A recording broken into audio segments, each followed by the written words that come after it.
ಬಾಗಲಕೋಟೆ ಜಿಲ್ಲೆ ಕರ್ನಾಟಕ ಸರಕಾರ ಹುಬ್ಬಳ್ಳಿ ವಿದ್ಯುತ್ ಸರಬರಾಜು ನಿಯಮಿತವತಿಯಿಂದ ಹುನಗುಂದ ತಾಲೂಕಿನ ಹುನಗುಂದ ಪಟ್ಟಣದ ವಿದ್ಯುತ್ ಉಪವಿಭಾಗೀಯ ಕಚೇರಿಯ ಸುಮಾರು 65 ಲಕ್ಷ ರೂಪಾಯಿಗಳ ವೆಚ್ಚದ ಕಂಪೌಂಡ ಗೋಡೆ ನಿರ್ಮಾಣ ಹಾಗೂ ಸಿಸಿರಸ್ತೆಯ ಕಾಮಗಾರಿಯ ಭೂಮಿ ಪೂಜಾ ಸಮಾರಂಭವು ದಿನಾಂಕ ಜನವರಿ 6, 2026 ರಂದು ಮಧ್ಯಾಹ್ನ 2 ಗಂಟೆಗೆ ಕರ್ನಾಟಕ ವೀರಶೈವ ಲಿಂಗಾಯತ ಅಭಿವೃದ್ಧಿ ನಿಗಮದ ಅಧ್ಯಕ್ಷರು ಹಾಗೂ ಹುನಗುಂದ ಮತಕ್ಷೇತ್ರದ ಶಾಸಕ ವಿಜಯಾನಂದ್ ಎಸ್ ಕಾಶಪ್ಪನವರರ ನೇತೃತ್ವದಲ್ಲಿ ಹಾಗೂ ವಿದ್ಯುತ್ ಇಲಾಖೆಯ ಎಡಬ್ಲ್ಯೂಗಳಾದ ದಾವಲ ಸಾಬನದಾಫ್ರ ಅಧ್ಯಕ್ಷತೆಯಲ್ಲಿ ಹುಬ್ಬಳ್ಳಿ ವಿದ್ಯುತ್ ಸರಬರಾಜು ನಿಯಮಿತ ಇಲಾಖೆ ಶಾಖೆ ಹುನಗುಂದ ಕಚೇರಿಯ ಆವರಣದಲ್ಲಿ ಜರುಗಿತು.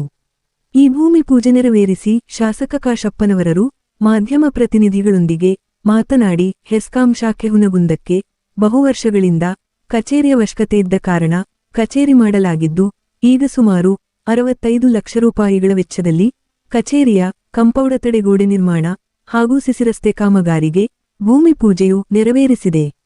ನಂತರ ಹುನಗುಂದ ತಾಲೂಕಿನ ಅಮರಾವತಿ ಗ್ರಾಮದಲ್ಲಿ 220 ಕೆವಿಟೇಷನ್ ಅನ್ನು ಸ್ಥಾಪಿಸಿ ಈ ಭಾಗದ ರೈತರ ಪಂಪಸೆಟ್ಗಳಿಗೆ ಹಾಗೂ ನೀರಾವರಿ ಯೋಜನೆಗಳಿಗೆ ಅವಶ್ಯಕತೆ ಅನುಗುಣವಾಗಿ ಪೂರೈಸುವ ಚಿಂತನೆಯಿದೆ. ಹಾಗಾಗಿ ಈ ಯೋಜನೆ ಅನುಷ್ಠಾನದ ಪ್ರಸ್ತಾವವು ಸರಕಾರ ಮತ್ತು ಇಂಧನ ಸಚಿವ ಕೆಜೆ ಜಾರ್ಜರ ಮುಂದೆ ಇದ್ದು ಬರು ಫೆಬ್ರವರಿ ಬಜೆಟ್ ಅಧಿವೇಶನದಲ್ಲಿ ಈ ಕಾಮಗಾರಿಯ ಅನುದಾನ ಮಂಜೂರಾತಿಯೊಂದಿಗೆ ಅನುದಾನ ತಂದು ಹಾಕಿಕೊಂಡ ಯೋಜನೆಯನ್ನು ಪೂರ್ಣಗೊಳಿಸಲಾಗುವುದೆಂದು ಭರವಸೆ ನೀಡಿದರು.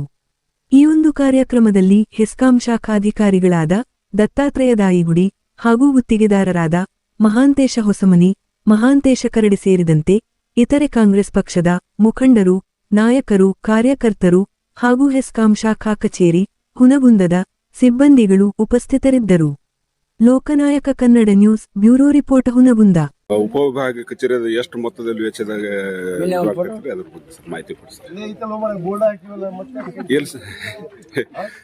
ನಮ್ಗೆ 65 ಲಕ್ಷ.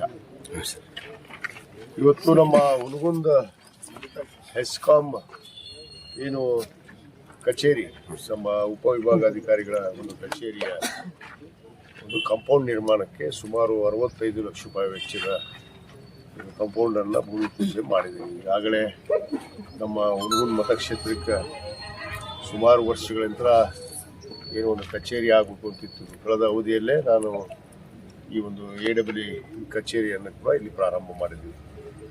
ತದನಂತರ ಇವತ್ತು ಡಿವಿಷನ್ ಬೇಕು ಅಂತ ಕೂಡ ಇದೆ, ವಿಭಾಗ ಕಚೇರಿ ಕೂಡ ಅವಶ್ಯಕತೆ ಇದೆ. ಈಗಾಗಲೇ ಸರ್ಕಾರದ ಮುಂದೆ ನಮ್ಮ ಮಾನ್ಯ ಸಚಿವರಾದಂಥ ಕೆಜೆ ಜಾರ್ಜ್ ಸಾಹೇಬರ ಮುಂದೆ ಇದೆ. ಈಗಾಗಲೇ ನಮಗೆ ಹುನಗುಂದ ಮತಕ್ಷೇತ್ರಕ್ಕೆ 220 KV ಸ್ಟೇಷನನ್ನು ಮಂಜೂರಾತಿಯನ್ನು ನಾವು ತಂದಿದ್ದೇವೆ. ಏನು ಇದೆ ಹುನಗುಂದ ಹತ್ತಿರ ಅಮರಾವತಿ ಹತ್ತಿರ ಇರುವಂಥ ಸುಮಾರು 40 ಎಕರೆ ಭೂಮಿಯಲ್ಲಿ 220 KV ಸ್ಟೇಷನ್ ಈಗಾಗಲೇ ಟೆಂಡರ್ ಹಂತದಲ್ಲಿದೆ. ಟೆಂಡರ್ ಆದ ತಕ್ಷಣ ಒಂದು 220 KV ಸ್ಟೇಷನನ್ನು ಇದರ ಮಾಡುವ ಉದ್ದೇಶ ನಮ್ಮ ಭಾಗದಲ್ಲಿ ವಿದ್ಯುತ್ ಸಮಸ್ಯೆ ಆಗಬಾರ್ದು. ಅದು ವಿಶೇಷವಾಗಿ ರೈತರಿಗೆ ಏನು ಪಂಪ್ಸೆಟ್ಗೆ ಅನೇಕ ತೊಂದರೆಗಳು ಸುಮಾರು ವರ್ಷಗಳಿಂದ ಇತ್ತು. ಆ ತೊಂದರೆಯನ್ನು ನಿವಾರಣೆ ಆಗಬೇಕು ಮತ್ತು ನೀರಾವರಿ ಅನೇಕ ಯೋಜನೆಗಳು ಕೂಡ ನಮ್ಮಲ್ಲಿದೆ. ಆ ಯೋಜನೆಗಳು ಕೂಡ ವಿದ್ಯುತ್ತಿನ ಅವಶ್ಯಕತೆ ಇದೆ. ಅದಕ್ಕೆ 220 KV ಸ್ಟೇಷನ್ ಆಗೋದ್ರ ಮುಖಾಂತರ ಇವತ್ತು ಎಲ್ಲ ಸಮಸ್ಯೆಗಳು ಕೂಡ ಬಗೆಹರಿತಾವೆ ಅನ್ನೋದು ಮಾತನ್ನು ಹೇಳಕ್ಕೆ ಇಚ್ಛೆಪಡ್ತೇನೆ. ಬಹುತೇಕ ಈ ಒಂದು ಫೆಬ್ರವರಿಯಲ್ಲಿ ನಡೆಯುವಂಥ ಬಜೆಟ್ ಅಧಿವೇಶನದಲ್ಲಿ ಹುನಗುಂದಕ್ಕೆ ವಿಭಾಗ ಕಚೇರಿಯನ್ನು ಕೂಡ ನಾವು ಖಂಡಿತವಾಗಿ ಪ್ರಾರಂಭ ಮಾಡ್ತೀವಿ.